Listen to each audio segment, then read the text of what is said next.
ಕೆಂಡ ಸಂಪಿಗೆ ನಮ್ಮ ಕೆಂಡ ಸಂಪಿಗೆ.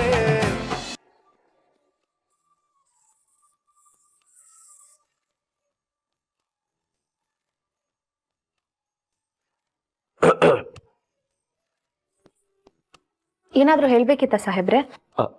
ಅದು ಇನ್ ಮುಂದೆ ನೀವು ಫೋನ್ನ ಸೈಲೆಂಟ್ಗೆ ಹಾಕೋಬೇಡಿ.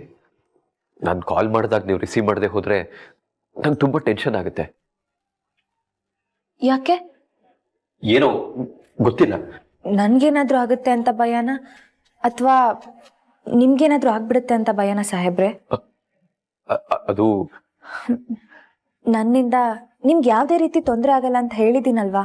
ಅಲ್ಲ, ನಂಗೇನು ತೊಂದರೆ ಆಗಲ್ಲ, ನಿಮ್ಗೇನಾದ್ರೂ ತೊಂದರೆ ಆಗುತ್ತೋ ಅಂತ ಭಯ ಅಷ್ಟೇ.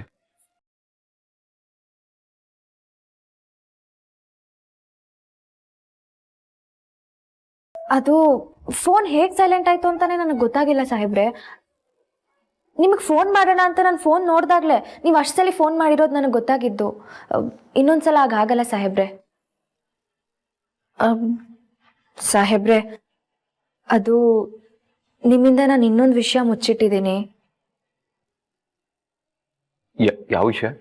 ಅದೇ ಸುಭಾಷ್ ಅವ್ರನ್ನ ಆಸ್ಪತ್ರೆಗೆ ಸೇರಿಸಿದೀವಲ್ವಾ, ಅದ್ರ ಬಗ್ಗೆ ಇದಕ್ ಮುಂಚೆ ನಾನು ಅತ್ತೆ ಮಾತಾಡ್ಕೊಂಡಿದ್ವಿ. ನಿಮ್ಗೆ ಹೇಳೋಣ ಅಂತಾನೂ ಇದ್ದೆ, ಆದ್ರೆ ಅತ್ತೆನೆ ನಿಮ್ಗೆ ಹೇಳೋದು ಬೇಡ ಅಂತಂದ್ರು. MLA ಆಗ್ತಿರೋ ವ್ಯಕ್ತಿ ತಮ್ಮ ಈ ರೀತಿ ಕುಡಿದು ಆಸ್ಪತ್ರೆ ಸೇರಿದ್ದಾರೆ ಅಂದ್ರೆ ಸುಮ್ಮನೆ ನಿಮ್ಮ ಹೆಸರು ಹಾಳಾಗುತ್ತೆ, ಮತ್ತೆ ಎಲೆಕ್ಷನ್ಗೂ ತೊಂದರೆ ಆಗುತ್ತೆ ಅಂದ್ರು. ನನಗೂ ಅತ್ತೆ ಹೇಳಿದ್ದೆ ಸರಿ ಅಂತ ಅನಿಸ್ತು, ಅದಕ್ಕೆ ಸುಮ್ಮನಿದ್ದೆ. ಆದರೆ ಅವ್ರ ಪರಿಸ್ಥಿತಿ ತುಂಬ ಮಿತಿ ಮೀರಿತ್ತು, ಅದಕ್ಕೆ ಸೇರಿಸ್ಬಿಟ್ಟೆ. ನೀವು ಹೇಳಿದೆ ಇದು ಒಳ್ಳೇದಾಯ್ತು ಸುಮ್ಮನವ್ರೆ. ಹೇಳಿದಿದ್ರೆ ಅಮ್ಮ ಹೇಳಿದಾಗೆ ನನ್ನ ಇಮೇಜ್ ರೆಪ್ಯುಟೇಷನ್ ಹಾಳಾಗ್ತಾ ಇತ್ತೋ ಏನೋ. ನೀವು ಒಳ್ಳೆ ಕೆಲಸನೇ ಮಾಡಿದ್ದೀರಾ, ನಂಗೆ ತುಂಬಾ ಖುಷಿ ಆಯ್ತು. ಹಬ್ಬ, ನನ್ಗೀಗ ಸಮಾಧಾನ ಆಯ್ತು. ನೀವು ಎಲ್ಲಿ ನಂಗೆ ಬೈತಿರೋ ಅಂತ ಹೆದರ್ಬಿಟ್ಟಿದ್ದೆ.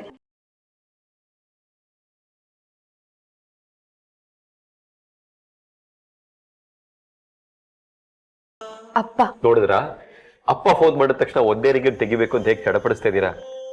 ನನ್ ಮೇಲೆ ಒಂಚೂರು ಕಡೆ ತೋರಿಸಿ. ಸಾಹೇಬ್ರೆ, ನೀವ್ ತಾನೇ ನನಗೆ ಯಾವಾಗ ಫೋನ್ ಮಾಡ್ತಿರ್ತೀರಾ? ಸರಿ, ಇನ್ ಮುಂದೆ ದಿನಕ್ಕೆ 3 ಸಲ ಮಾಡ್ತೀರಿ, ಓಕೆನಾ? ಹೇಳಪ್ಪ.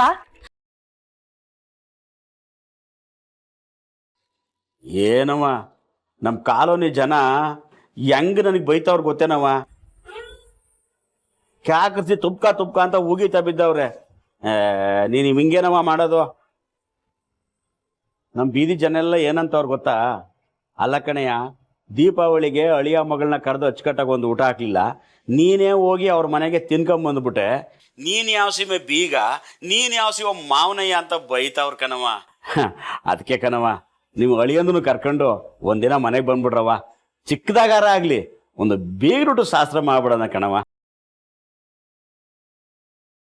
ಈಗ ಬೇಡಪ್ಪ, ಅವ್ರು ಎಲೆಕ್ಷನ್ ಪ್ರಚಾರ ಅದು ಇದು ಅಂತ ಓಡಾಡ್ತಿರ್ತಾರೆ. ಈಗ ನಾವು ಅವ್ರನ್ನ ಕರೆಯೋದು ಸರಿ ಇರಲ್ಲ. ನಾವು ಕರೆದ್ರು ಅವ್ರು ಬರೋ ಥರ ಇರಬೇಕು. ಮತ್ಯಾವಾಗಾದ್ರೂ ನೋಡಿದ್ರಾಯ್ತು ಬಿಡಪ್ಪ. ಹಿಂಗಂದ್ರೆ ಹೆಂಗವ? ಅವರು ಸಮಾಧಾನವಾಗಿದ್ದಾಗ ಒಂದು ಮಾತು ಬಿಡವ, ಬಂದ್ರು ಬರ್ಬೋದು ಕಣ ಮಗಳೇ. ಈಗ ಬೇಡ ಅಂತ ಹೇಳ್ದೆ ಅಲ್ವಪ್ಪ, ಬಿಡು. ಅದೇ ನೀನು ಅಪ್ಪ ಏನಾರ ಫೋನ್ ಮಾಡಿದ್ರೆ ಏನಾರ ಮಾತಾಡಿ ಮಾತು ಕಟ್ಟಾಕ್ಬಿಡ್ತೀಯ ನೀನು. ಆಯ್ತು ಕಣವ, ನೀವು ಹೆಂಗೆ ತಿಳಿತದೋ ಹಂಗೆ ಮಾಡ್ಕೊಳ್ಳಿ. ಸರಿ ಇರಪ್ಪ, ಮಾಡ್ತೀನಿ ಆಮೇಲೆ.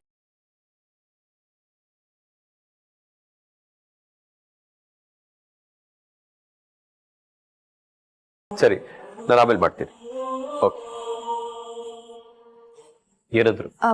ಅದು ಇಷ್ಟು ದಿನ ಆದರೂ ನಿಮ್ಮನ್ನ ಮನೆಗೆ ಕರೆದು ಊಟ ಹಾಕಿ ಸತ್ಕಾರ ಮಾಡಿಲ್ಲ ಅಂತ ಅಪ್ಪ ಬೇಜಾರಾಗಿದ್ದಾರೆ. ನಿಮ್ಮನ್ನೊಂದ್ಸಲ ಕೇಳಿ ನೋಡು ಅಂದರು. ನೀವು ಬ್ಯುಸಿ ಇರ್ತೀರಲ್ಲ, ಆಗಲ್ಲಪ್ಪ ಅಂತ ಹೇಳಿದ್ದೀನಿ. ಪರವಾಗಿಲ್ಲ ಬಿಡಿ. 1 ನಿಮಿಷ ಬಂದೆ.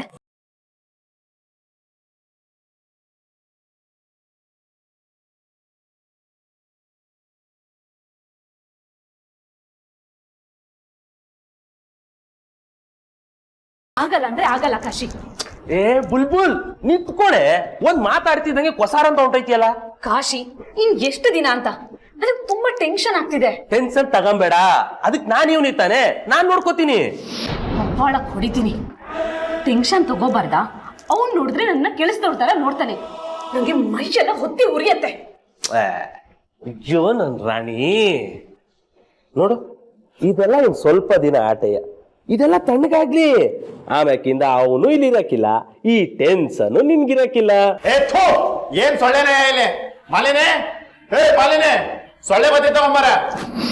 ನೋಡ್ದ ಅವ್ನು ಹೇಗ್ ಕರಿತಾನೆ ಅಂತ, ತಗೊಂಡ್ ಬಾರೆ ಅಂತೆ ಹೇಗ್ ಮರ್ಯಾದೆ ಕೊಡ್ತಾನೆ ಅಂತ ನೀನೇ ನೋಡು. ಕಾಶಿ, ಏನ್ ಸೊಳ್ಳೆ ಇಲ್ಲಿ? ನನ್ನ ಕೈಲಿ ಆಗ್ತಾ ಇಲ್ಲ. ಮಹಾರಾಜರಿಗೆ ಸೊಳ್ಳೆ ಕಡಿತಿದ್ಯೋ? ಮಾಡೋ ಕೆಲ್ಸನ ಕರೆಕ್ಟ್ ಆಗಿ ಮಾಡಿದಿದ್ರೆ ಸರಿಯಾದ ಸೌಕರ್ಯಗಳು ಸಿಕ್ತಿತ್ತು. ನನಗೆ ಇಲ್ಲಿರೋದಕ್ಕೆ ಆಗ್ತಾ ಇಲ್ಲ. ಇಲ್ಲಿರೋದು ಒಂದೇ, ಜೈಲಲ್ಲಿರೋದು ಒಂದೇ. ಜೈಲಲ್ಲಿ ಇದ್ದಿದ್ರೆ ಇಷ್ಟೊತ್ತಿಗೆ ಪೊಲೀಸರು ನಿನ್ ಮೈಯಲ್ಲಿರೋ ಮೂಳೆನೆಲ್ಲ ಪುಡಿ ಪುಡಿ ಮಾಡಿರೋರು. ಇಲ್ಲಿರೋ ಹೊತ್ತಿಗೆ ಚೆನ್ನಾಗಿ ಮೂಳೆ ಕಡ್ಕೊಂಡು ಚೆನ್ನಾಗೇ ಇದೆಯಾ? ನೀನ್ ಚುಚ್ಚಿರೋದೇನ್ ಖಾಲಿ ಪಿಲಿ ಅವನಿಗೆ ಅಂತ ಅನ್ಕೊಂಡಿದ್ಯಾ? ಮಿನಿಸ್ಟರ್ಗೆ ಯಾಕೆ ಇರ್ತಿದ್ಯಾ? ಏನೋ ನನ್ ಚಾಕು ಮೇಲೆ ಆ ಮಿನಿಸ್ಟ್ರಿ ಹೆಸರು ಬರ್ದಿತ್ತೇನೋ, ಅದಕ್ಕೆ ನಾನೇನ್ ಮಾಡ್ಲಿ? ಜಟ್ಟಿ ಜಾರ್ ಕೆಳಗ್ ಬಿದ್ರು ಮೀಸೆ ಮಣ್ಣಾಗ್ಲಿಲ್ವಂತೆ. ಏನ್ ಬಿಲ್ಡಪ್ ತಗತ್ತಿಲ್ಲ ನೀನು? ನೀನ್ ಚುಚ್ಚಿರೋನೇ ನಿಗಿರ್ಕೊಂಡಿಲ್ಲ, ಬದಿಕಂಡೆ ಅವನೇ. ಇವನ್ ಮಾಡ್ರ ಗನಂದಾರಿ ಕೆಲ್ಸಕ್ಕೆ ಆ ಪಕ್ಷದವ್ರು ಬಿಟ್ಟಿ ಬಿಲ್ಡಪ್ ತಗತ್ತವ್ರೆ. ನಮ್ಮ ಮೇಲೆ ನಮ್ ಬುಡಕೆ ಬಿಸ್ತಿರ್ ಕಾಯಿಸ್ತವ್ನೆ. ಅವೆಲ್ಲ ನನಗೆ ಗೊತ್ತಿಲ್ಲ ಕಣಯ್ಯ. ಹೋಗ್ತೀನಿ ಅಂದ್ಮೇಲೆ ನಾನು ಹೋಗ್ಲೇಬೇಕು. ಹೋಗ್ತೀಯ ಕಂದ? ಹೋಗಿವಂತೆ ಇರು. ಚಿನ್ನ, ಹೋಗ್ ನನ್ ಕಾರ್ ಕೀ ತಂದ್ಕೊಡು. ಸಾರ್ನ ಕರ್ಕೊಂಡೋಗಿ ಬೆಂಗಳೂರು ಪ್ಯಾಲೇಸ್ ಅಲ್ಲಿ ಎಕ್ಸಿಬಿಷನ್ಗೆ ಗಲಿವರ್ ತರ ನಿಲ್ಸ್ಬಿಡ್ತೀನಿ. ಬಂದವರೆಲ್ಲ ಮಿನಿಸ್ಟ್ರಿಗೆ ಚುಚ್ತವನು ಅಂತ ಆರ್ತಿ ತೆಗೆದು ದೃಷ್ಟಿ ತೆಗೆದು ಆಶೀರ್ವಾದ ಮಾಡೋಗ್ತಾರೆ. ಮೂದೇವಿ, ಮುಚ್ಕೊಂಡ್ ಒಳಗೋಗ್ ಬಿತ್ಕ. ಇಲ್ಲಿಂದ ಹೋಗ್ತಿದ್ದಂಗೆ ಅದೇನೋ ಅಂತಾರಲ್ಲ ನಿಮ್ ಫೀಲ್ಡ್ ಅಲ್ಲಿ, ಬೀದಿ ಹಣ ಆಗೋಯ್ತಾರೆ ಅಂತ ಅಂತಾರೆ ಅಲ್ಲ, ಹಾಗೆ ಹೋಯ್ತೀಯ. ನನ್ ಕರ್ಮ. ನಿನ್ ಕರ್ಮ ಅಲ್ಲ, ನನ್ ಕರ್ಮ. ನೋಡ್ದ ಅವ್ನ್ ದಿಮಾಕ್ನ? ನಿನ್ ಹತ್ರನೇ ಹೀಗ್ ನಡ್ಕೋತಾನೆ, ಇನ್ ನನ್ನ ಹತ್ರ ಹೇಗ್ ನಡ್ಕೊಂಡಿರ್ಬೇಡ ಅವನು. ಇವನಿಂದ ಏನಾದ್ರೂ ಪ್ರಾಬ್ಲಮ್ ಆದ್ರೆ ಕಾಲೋನಿಯಲ್ಲಿ ನನ್ ಮರ್ಯಾದಿರಲ್ಲ. ಯಾಕೆ ನಗು? ಏನಿಲ್ಲ, ಮರ್ಯಾದೆ ಅಂದಲ್ಲ, ನನ್ ತಲೆಯಲ್ಲಿ ಏನೋ ಓಡ್ತು. ಕಾಶಿ, ನಾನ್ ಸೀರಿಯಸ್ ಆಗಿ ಹೇಳ್ತಾ ಇದ್ದೀನಿ. ಈ ವಿಷಯದಿಂದ ನಾನು ಜೈಲ್ ಸೇರ್ಬೇಕಾಗತ್ತೆ. ಅಯ್ಯೋ ನನ್ ಚಿನ್ನ, ಮುದ್ದು ಬಂಗಾರ, ಇದೊಂದ್ಸಲಿ ನನ್ ಮಾತು ಕೇಳ್ಬಿಡೆ. ಇದ್ರಿಂದ ಅವನಿಗೂ ಒಳ್ಳೇದು, ನನಗೂ ಒಳ್ಳೇದು, ನಿನಗೆ ಯಾವ ತೊಂದ್ರೆನೂ ಆಗಕ್ಕಿಲ್ಲ. ನೋಡೋ, ಇದೊಂದೇ ಒಂದ್ ಮ್ಯಾಟ್ರ್ ನನ್ ಜೊತೆ ಕೈ ಜೋಡಿಸು. ಆಮೇಕಿಂದ ನೀನ್ ನಮ್ಮ ಮನೆಗ್ ರಾಣಿ, ನಾನೇ ರಾಜ. ಮಹಾರಾಣಿ ತರ ನೋಡ್ಕೋತೀನಿ.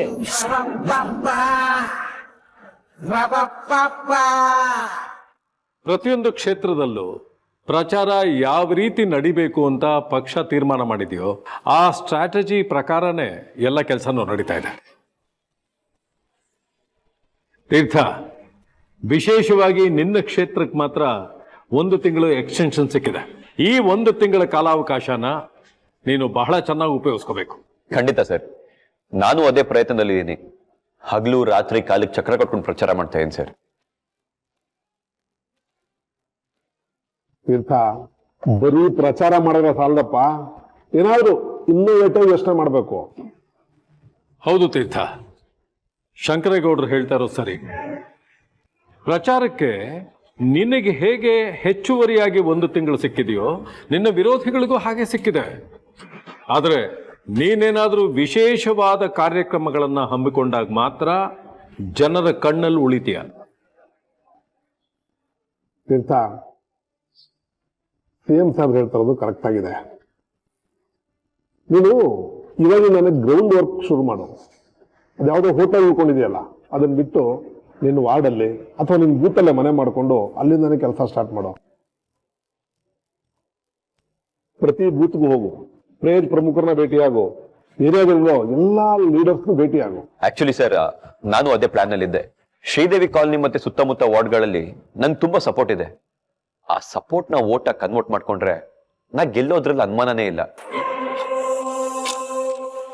ನಮ್ಮ ಮಾವನವ್ರ ಮನೆ ಕೂಡ ಶ್ರೀದೇವಿ ಕಾಲನಿಲೇ ಇರೋದು. ನಾನು ಅಲ್ಲೇ ಉಳ್ಕೊಂಡ್ರೆ ಜನರಿಗಿನ್ನ ಹತ್ರ ಆಗ್ತೀನಿ.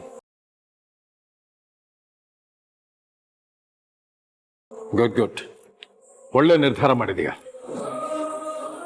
ಆದರೆ ಕಾಲ ಮಾತ್ರ ವ್ಯರ್ಥ ಮಾಡಬೇಡ.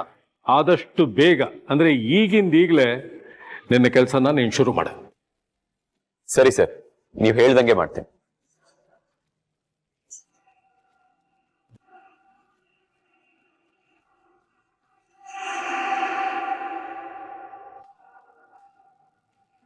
ಅಯ್ಯೋ ದೇವ್ರೆ, ತುಂಬಾ ಹೊತ್ತಾಗೋಯ್ತು ಅನ್ಸುತ್ತೆ.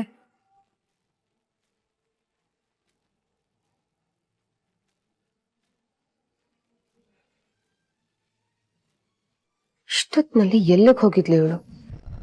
ಎಲ್ಲಿಂದ ಬರ್ತಿರ್ಬೋದು? ಅತ್ತೇನೂ ಇವಳು ಕಾಣ್ತಿಲ್ಲ ಅಂತ ಕೂಗಾಡ್ಲಿಲ್ಲ ಅಂದ್ರೆ ಇವರಿಬ್ರು ಮಧ್ಯೆ ಏನೋ ನಡೀತಾ ಇದೆ. ಎಲ್ಲಿಗೆ ಹೋಗಿದ್ದೆ ಅಂತ ಕೇಳ್ಬಿಡ್ಲಾ? ಛೆ, ಅವಳು ಎಲ್ಲಿಗೆ ಹೋಗಿದ್ರೆ ನನ್ಗೇನ್? ನಾನ್ಯಾಕೆ ಕೇಳ್ಬೇಕು?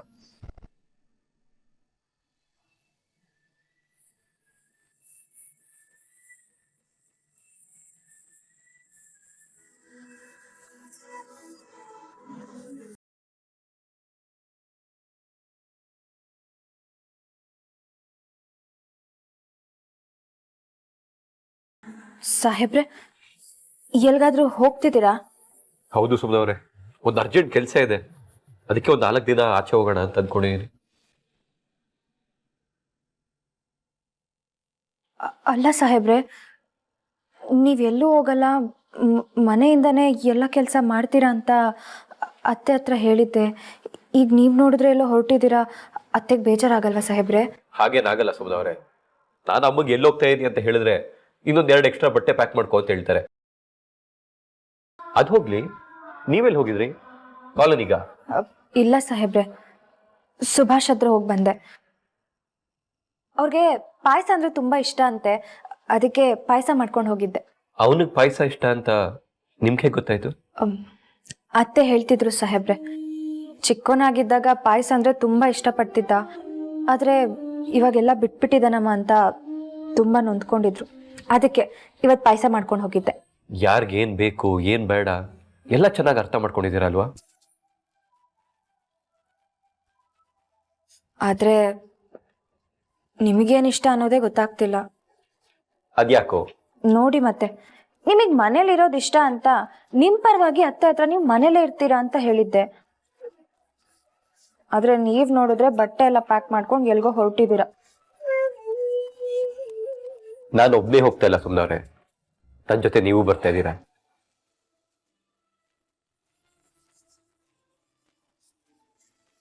ನಾನಾ? ಅತ್ತೆನ್ ಬಿಟ್ಟು? ನಿಮ್ಮ ಅತ್ತೆನ್ ಬಿಟ್ಟೆ. ಎಲ್ಲಿಗೆ ಸಾಹೇಬ್ರೆ? ಸರ್ಪ್ರೈಸ್. ಸಾಹೇಬ್ರೆ, ನನ್ಗೆ ಈ ಕುತೂಹಲ ಎಲ್ಲ ತಡ್ಕೊಂಡಿರೋದಕ್ಕಾಗಲ್ಲ. ಎದೆ ಡವಡವ ಅಂತ ಬಡ್ಕೊಳ್ಳುತ್ತೆ. ಎಲ್ಲಿಗೆ ಅಂತ ಹೇಳಿ. ನಿಮ್ಮನೆಗ್ರಿ, ಕಾಲೋನಿಗೆ.